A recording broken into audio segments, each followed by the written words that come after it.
এই যে দাদা, এই যে দাদা, আজকে টাটকা ইলিশ নেবেন? একেবারে ভালো মাছ। এই যে দাদা, এইদিকে আসুন। ভানি তাই? টাটকা মাছ ইলিশগুলো তো নিয়ে বেশ যান। বড়।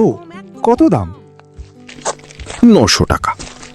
একটু কম করো নিতাই, বৃষ্টির দিনে বাড়িতে সবাই ইলিশ খেতে চাইছে। আচ্ছা, 850 টাকা দিলাম। আর একটু কম করো না। আচ্ছা দাদা, আপনার জন্য 800 টাকা দিলাম। এর চেয়ে কমে কিন্তু পারবো না। ঠিক আছে, একটা ভালো বড় ইলিশ দাও। আজ বাড়িতে গরম গরম খিচুড়ি আর ইলিশ মাছ ভাজা হবে। এই নিন দাদা। আরে বৃষ্টি শুরু হয়ে গেল, যা হোক সঙ্গে ছাতাটা নিয়ে এসেছিলাম।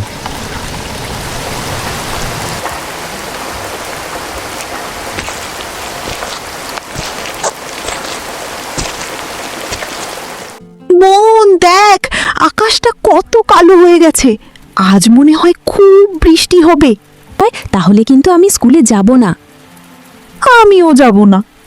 মনে হয় বাবা চলে এসেছে, বাবাকে গিয়ে বলি। কি গো, কোথায়? ব্যাগটা ধরো।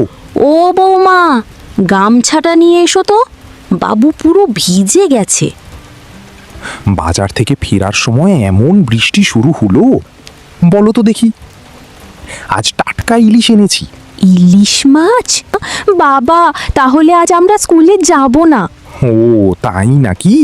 তোমাদের তো দেখি স্কুলে যাওয়ার চেয়ে ইলিশ খিচুড়ি চিন্তাই বেশি। আচ্ছা আচ্ছা, আজ আর যেতে হবে না।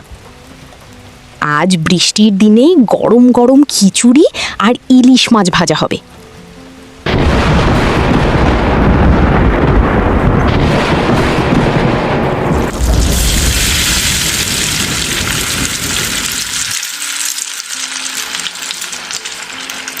মা, রান্না শেষ হয়ে গেছে।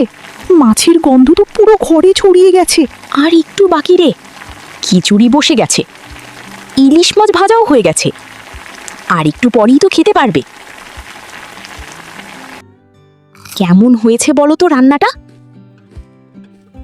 মা, দারুণ হয়েছে রান্নাটা। মাছের কাঁটা দেখি সাবধানে খাবি তোরা। হ্যাঁ গো, খিচুড়ির সঙ্গে মাছ ভাজা, বেগুন ভাজা, যা লাগছে না, দারুণ। এই দাদা, বৃষ্টি থামলে আমাকে নৌকো বানিয়ে দিবি? হ্যাঁ রে, বানিয়ে দেব। কি রে, তোরা কি বকবক করছিস? খা।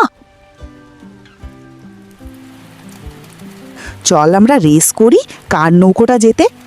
আমি দেখ জিতবো। দাদা, দেখ আমার আমি নৌকাটা জিতবো। আগে যাচ্ছে। না, আমারটাই আগে যাবে। তোরা দুজন বৃষ্টিতে কি করছিস? আয় তাড়াতাড়ি বাড়ি আয়। হ্যাঁ মা, যাই।